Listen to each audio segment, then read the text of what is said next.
كل بيت وراه حكاية، وكل شباك مقفول جواه أسرار، في اللي بنعرفها وفي اللي بتفضل مدفونة للأبد. بس يا ترى ايه اللي ممكن يحصل لو في يوم ومن غير قصد شفت سر من الأسرار دي، سر أكبر منك ومن خيالك؟ قصتنا النهاردة عن نور، شاب ملاذه الوحيد في الدنيا كان البلكونة بتاعته، لحد ما في ليلة البلكونة دي اتحولت لمسرح جريمة، وهو بقى الشاهد الوحيد، الشاهد الصامت.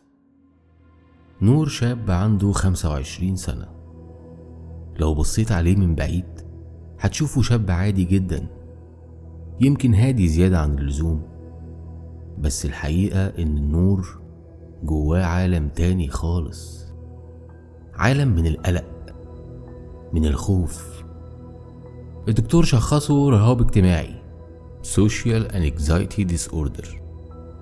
فكرة انه ينزل الشارع او يتكلم مع حد غريب او حتى يرد على التليفون لو نمرة مش متسجلة كانت بالنسبة له كابوس. ابوه متوفي من وهو صغير وعايش مع والدته الحاجة زينب، ست طيبة جدا، كان كل همها في الدنيا انها تشوف ابنها كويس. كانت دايما بتقوله يا نور يا ابني، انزل شوف صحابك بتوع زمان، اخرج يا حبيبي، الدنيا بره مش بتعد. بس نور كان رده دايما ابتسامة بهتانة وهزة راس. عالم نور الحقيقي كان بيبدأ وينتهي في مكان واحد، البلكونة. بلكونة شقتهم في الدور الثالث كانت هي مملكته، ملجأه، والنافذة الوحيدة اللي بيشوف بيها الدنيا اللي هو خايف يواجهها. وركن أساسي في المملكة دي كانت صديقته الوحيدة، النضارة المعظمة، كان وارثها عن والده.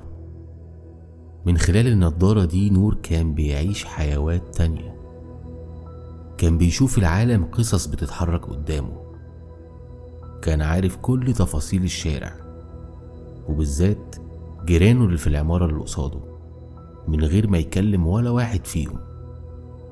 يعني مثلا أستاذ عماد في الدور الرابع، الراجل الأربعيني الشيك اللي بيجيب لمراته ورد كل يوم خميس.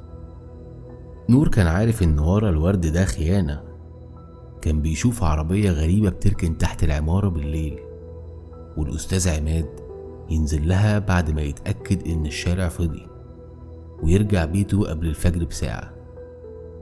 نور كان بيشوفه وهو بيمثل دور الزوج المخلص الصبح، ويقول لنفسه يا ترى مراته عارفة؟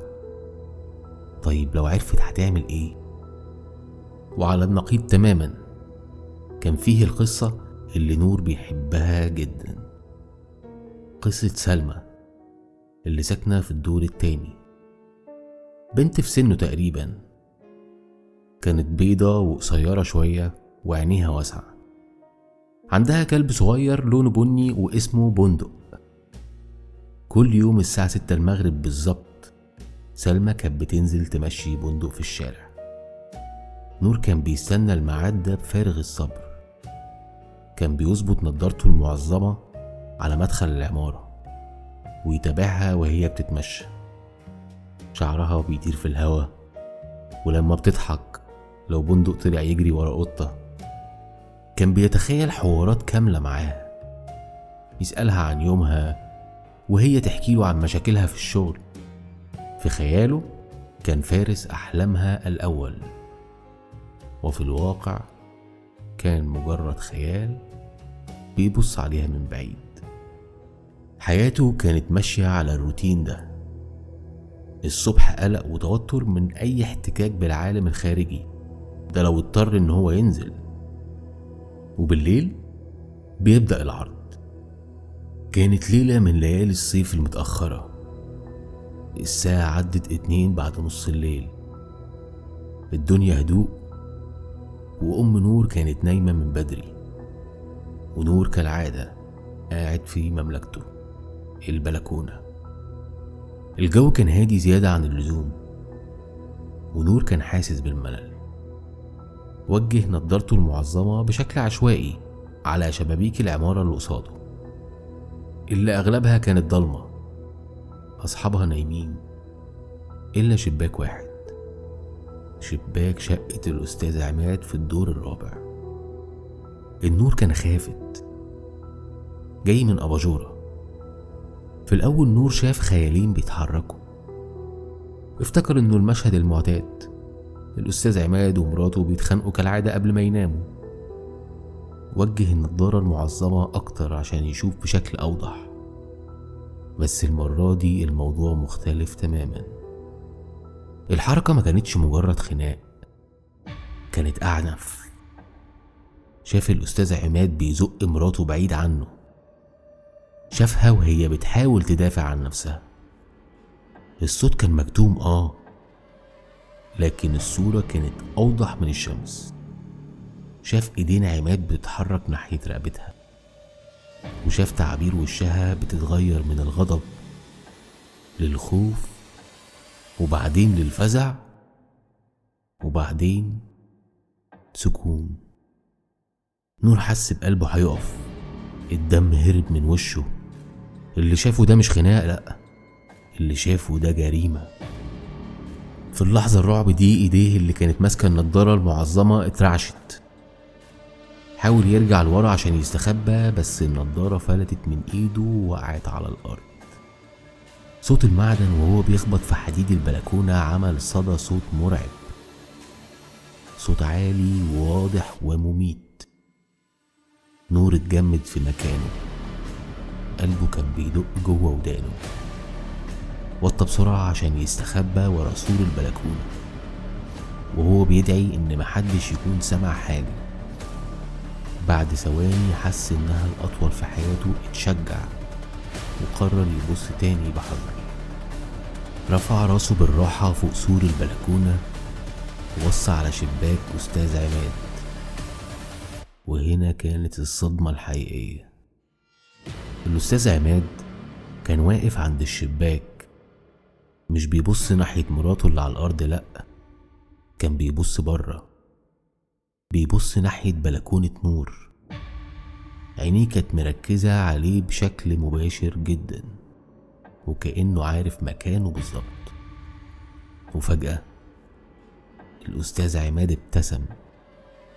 ما كانتش ابتسامة عادية، كانت ابتسامة باردة مرعبة، ما فيهاش أي مشاعر. ابتسامة بتقول أنا شفتك وعارف إنك شفتني. ساعتها نور حس برجله مش شايلاه، رجع لورا وهو بيزحف، ودخل شقته وقفل باب البلكونة كأنه بيقفل على وحش. سند ظهره على الباب وهو بيترعش وبيتنفس بصعوبة. الليلة دي نور منامش، فضل قاعد في الصالة حاضن ركبته وعينيه على باب البلكونة المقفول. كل صوت كان بيسمعه في العمارة كان بيخليه يتنفض. صوت الأسانسير، صوت باب شقة بيتقفل، حتى صوت التلاجة وهي بتشتغل.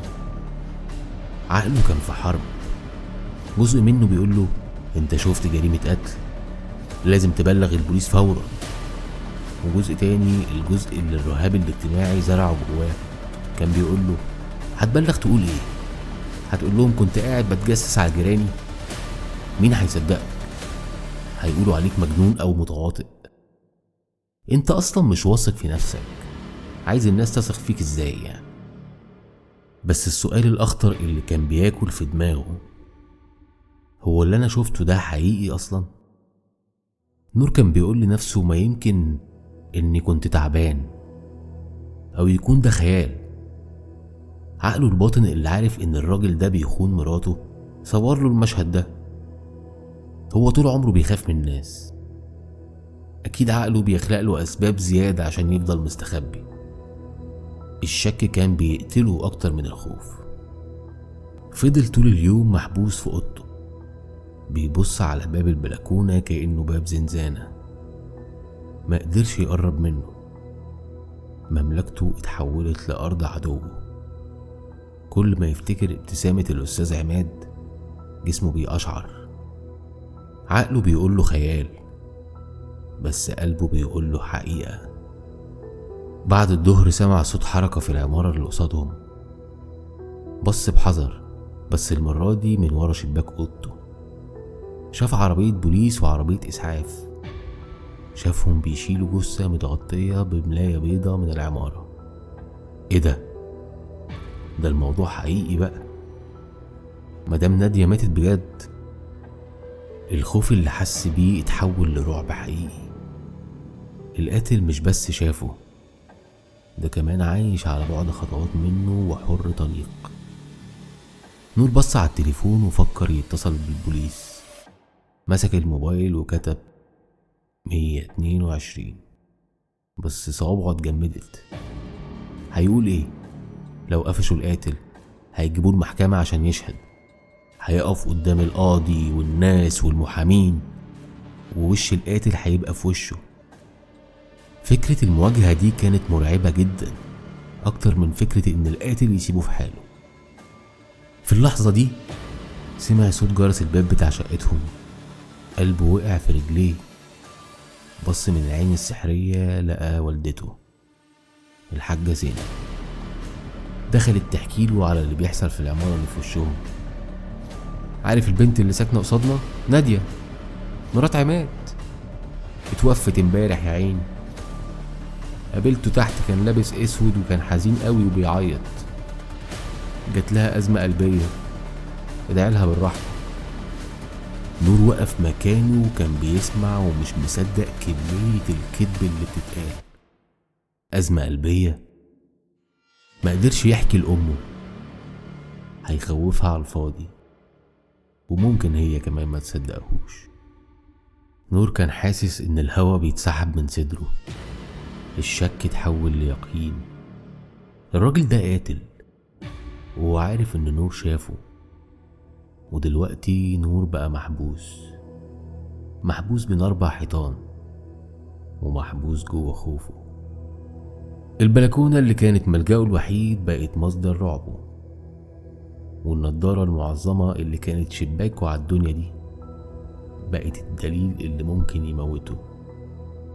نور بقى قدامه اختيارين أصعب من بعض، يا إما يفضل ساكت ويعيش طول عمره في رعب مستني اللحظة اللي القاتل هيقرر يخلص منه فيها، يا إما يواجه أكبر مخاوفه في الحياة ويخرج للعالم عشان يتكلم ويدفع تمن الحقيقة اللي ممكن يكون حياته. رجع نور لأوضته زي اللي بيمشي وهو نايم.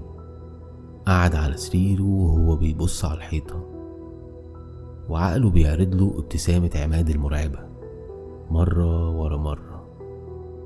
بقى بيشوفها وهو مغمض عينه.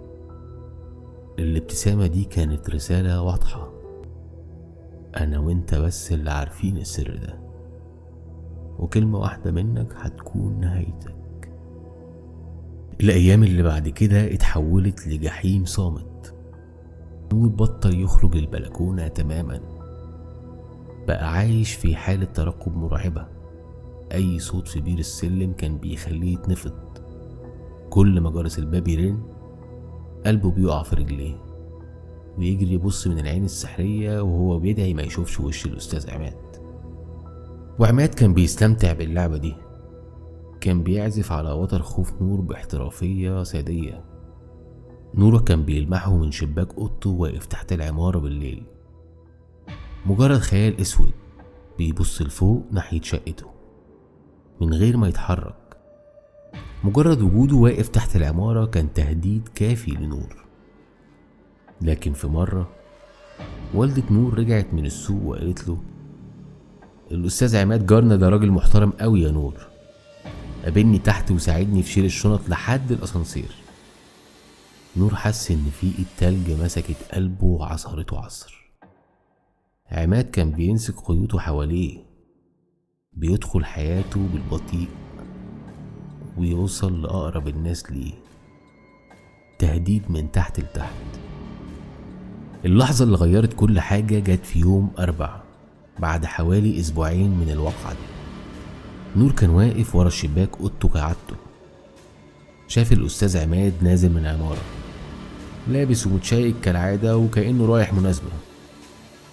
بس في نفس اللحظة كانت سلمى البنت اللي نور معجب بيها كانت نازلة هي كمان تمشي بندق كلبها.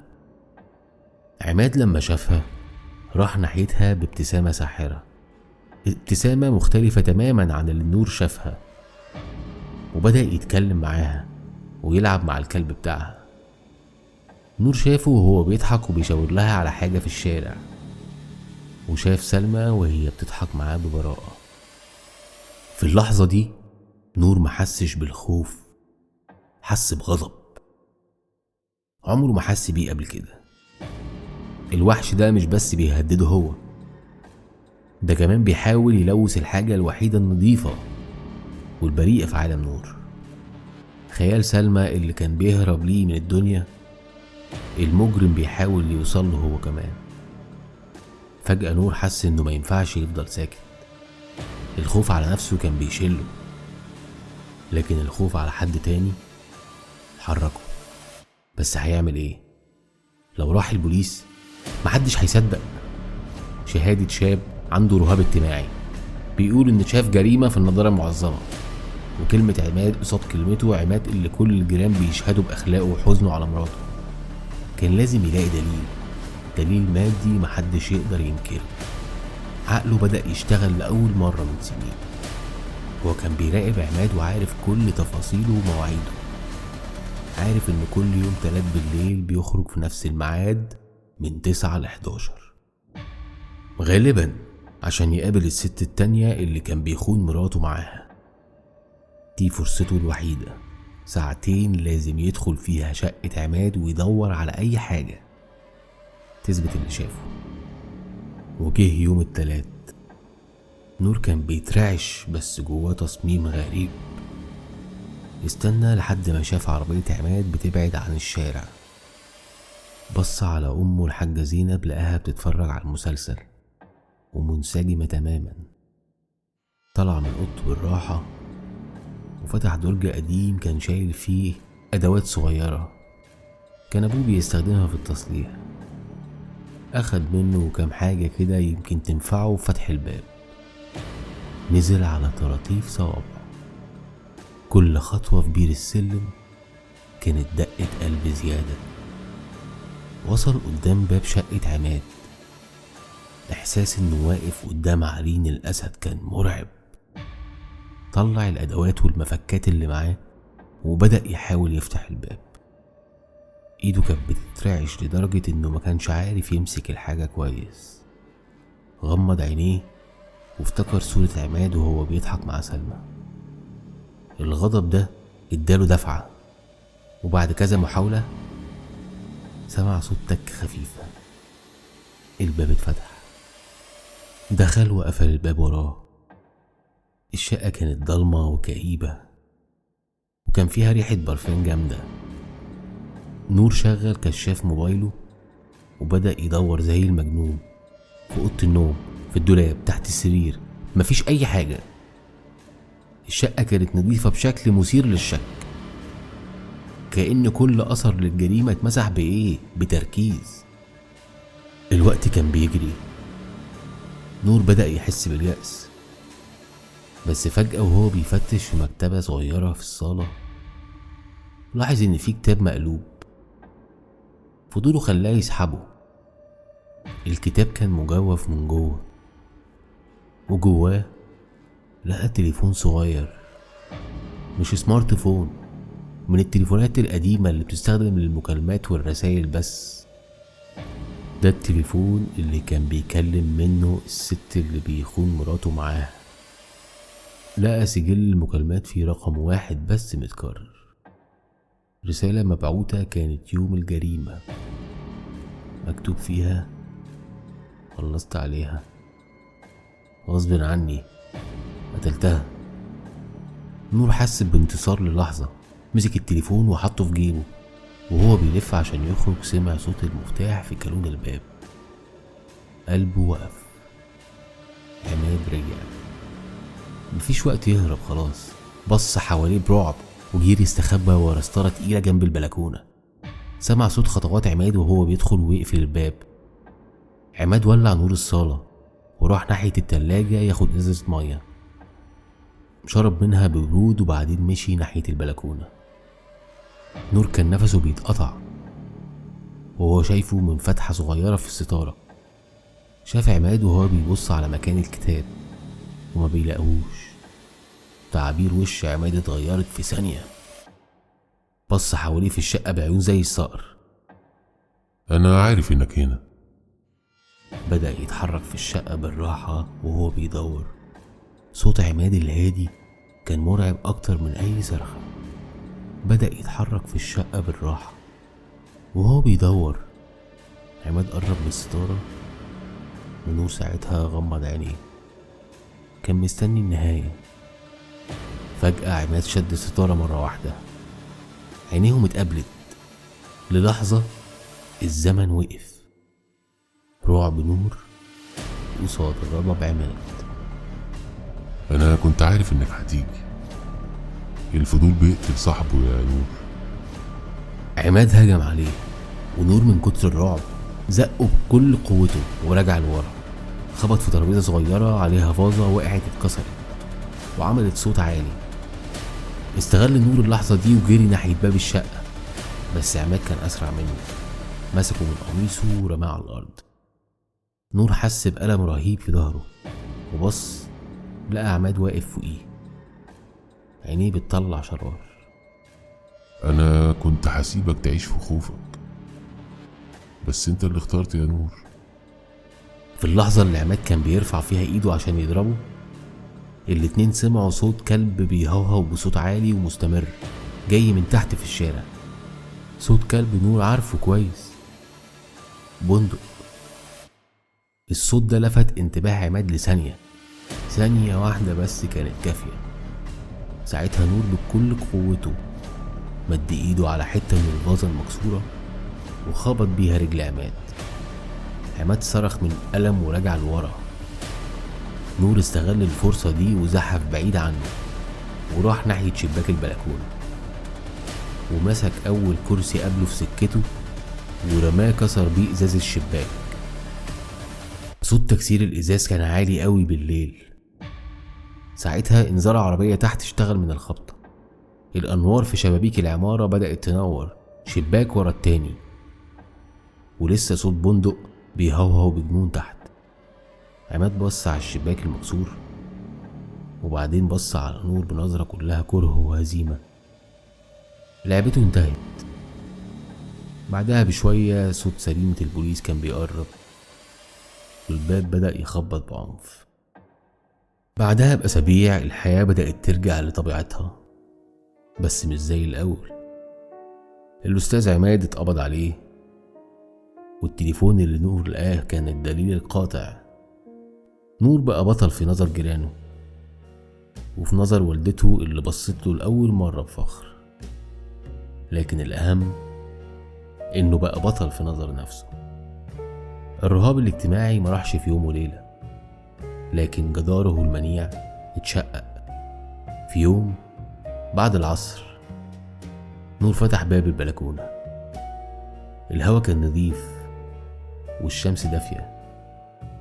بص على النضارة المعظمة بس ما بصش فيها، فضل باصص على الشارع بعينه. هو شاف سلمى نازلة ومعاها بندق. قلبه دق بسرعة كالعادة، بس المرة دي ما كانش خوف. لبس هدومه ونزل. لأول مرة من سنين نزل الشارع من غير هدف، من غير ما يكون مجبر. وهو خارج من باب العمارة لقاها في وشه. بندق جري عليه وهو بيهوهو بلطف. سلمى ساعتها ابتسمت وقالت شكله حبك. نور اتوتر ووشه احمر، بس قدر يرد بصوت يدوب مسموع: أنا لازم أشكره. سلمى بصت له باستغراب فقال لها: لولا صوته يوميها ما كنتش هبقى واقف هنا دلوقتي. عين سلمى وسعت من ابتسامتها، ردت عليه وقالت له: أنا اللي المفروض أشكرك. ما قالوش حاجة تاني، بس النظرة اللي بينهم كانت بداية قصة جديدة، قصة نور مش هيشوفها من خلال النضارة المعظمة، لكن هيعيشها بنفسه. رجع نور شقته ووقف في البلكونة مرة تانية، بص على مملكته القديمة وأدرك إنها ما بقتش سجنه، بقت مجرد مكان بيشوف منه جمال الدنيا قبل ما ينزل ويعيشها.